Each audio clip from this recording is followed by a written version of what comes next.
What is happening, YouTube and weight loss warriors? It's your boy C-Dub, and I'm back with another video.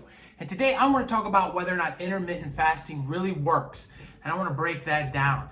But before I do, I just wanted to thank you for clicking on this video. If you've never clicked on one of my videos before, I lost 125 pounds eating just one meal a day, or OMAD, and I'd like to welcome you to the channel. I started this channel to hook you up with tips, tricks, knowledge, and ideas that I learned along the way in my journey to help you out on your journey. And you're going to find great information here that's going to help you lose weight. That much I can promise you. And I hope that you take in return for that and subscribe to this channel so that this channel can grow and I can impact and reach new people and help them on their journey. It would mean the world to me. So with all of that put aside, I want to talk about this because I was doing some research today and looking at some different articles, and I stumbled across an article that said intermittent fasting doesn't work. And the article, I will try to link it down below. It referred to a study that took 116 people, and it kept some of them on a 16-8 diet and some of them on a eat whenever you want diet. And it didn't change the restrictions on their diet, and they were all overweight. And they said basically at the end of the thing, hey, this proves that a 16-8 alone does not, or intermittent fasting is the way that they were pushing it, does not work. And it got me to think a little bit about, a lot of different things were wrong with the study. But more importantly than that, just the word that we put in front of people all the time is science this and science that, and the results are science-based, and we don't really get into details of what that is, and that there's all kinds of variant levels of science, and really looking at 116 people and doing it in that way isn't really scientific evidence. It's a small, teeny, itty-bitty sample size. It's not even really enough of a sample size to draw any conclusions at all from.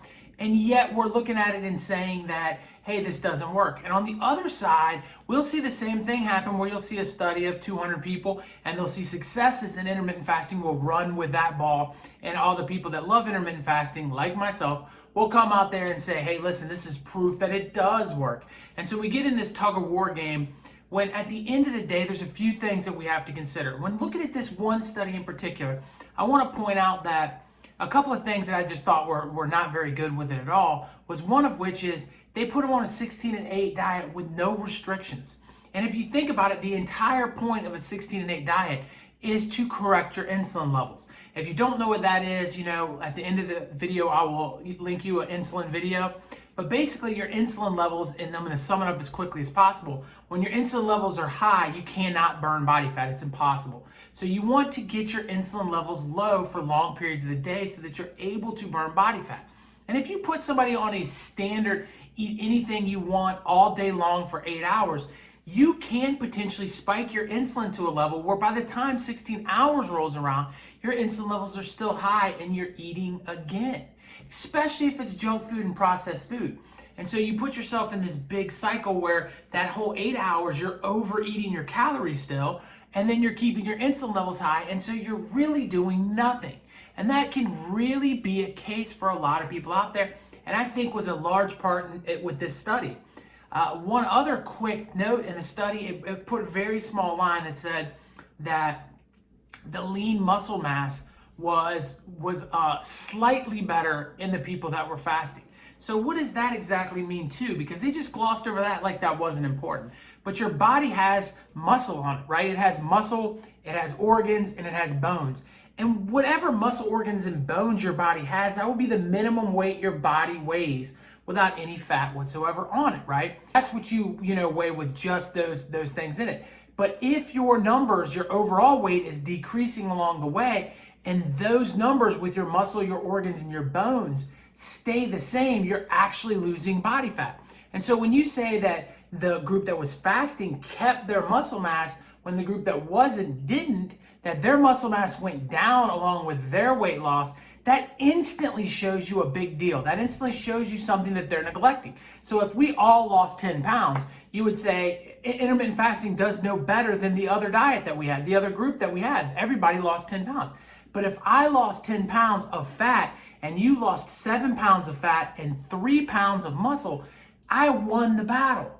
And so that's something a lot of people don't want to say, because your muscle ultimately is going to increase your metabolism, which is going to help you out. And the more muscle you preserve, the more muscle you keep in your weight loss journey, the better off you are. Because a lot of people since the beginning of weight loss have lost a bunch of weight, but they also lose a bunch of muscle. And intermittent fasting allows you to keep the muscle, which is huge. And they just glossed over that like it was no big deal. And the conclusion of the study was basically that, at the end of the day, if you have to suffer from being hungry, what is the point of intermittent fasting if the results are generally the same the other way?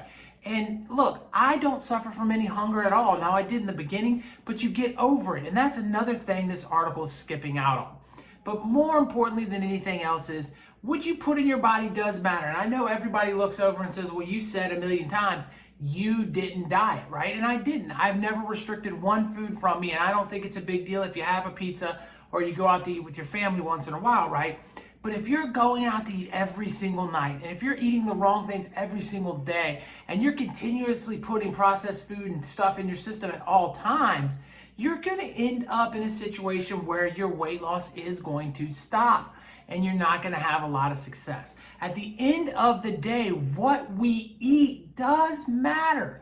And it matters not only in a study, but it matters in the real world. And so you can go through this without going on any diet like me, but you just can't eat all of the time and all over the place. And that's one of the reasons why I stress OMAD is so important, because if you're only eating once, it's really hard to mess that up. It's really hard to overeat. It's really hard to put yourself in a situation where you're giving yourself too many calories.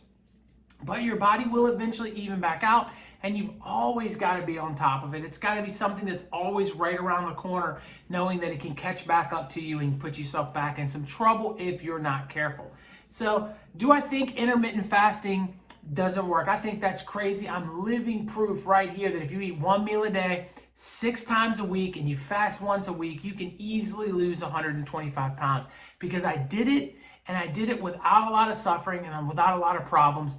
And not only did I do it, but I know there's just thousands of people across the US that I've met and across the world that has done this and lost just as much weight. So I know for a fact it can work for you too. And you can't wrap yourself up in somebody's study and what they say, because it's not real. You can take a study and you can maneuver it any way you want. You know that old expression, there's lies, damn lies, and statistics. And that's the facts. You can take and skew whatever numbers you want to show the results you're trying to get. And if you feel like wasting your, not eating is going to hurt you, and that it's not helpful, and that there's better ways to do it, then you're going to find that answer within your study. But if you're looking at it and you're just using your brain and thinking common sense, if I'm eating once a day, it's a whole lot better than eating all day long. And the weight's going to come off because I'm only doing it once, and I'm not stuffing my face little by little throughout the day and putting myself in a situation where I'm overeating. So I think that no matter which approach you have, if you want to do a 16 and 8, as long as you're being smart, you're eating clean a lot of the time, maybe not all the time, you're not snacking in between. That is so important. Don't snack in between. And you're just eating 2 meals in that 16 out of the 8-hour period of time in which you eat. Can't speak today, guys, I'm sorry. But if you're only eating those 2 times, you're going to do so much better, and you're going to still have good results. And the closer you narrow that window down, you're going to have even better results. But you just got to keep grinding. You just got to keep believing in the system. Keep looking at the people that are having results and saying, look, I can do it too. Because I'm telling you, I've tried everything in the book, and for me personally, intermittent fasting is the only thing that's ever worked. So I think you should give it a shot. I guess that's all I got for you today. Right here's a video I think you'll like. Over here's one explaining insulin. Click one of those bad boys and check this thing out. And over here, it's my face.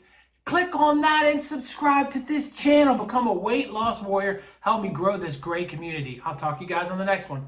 Peace.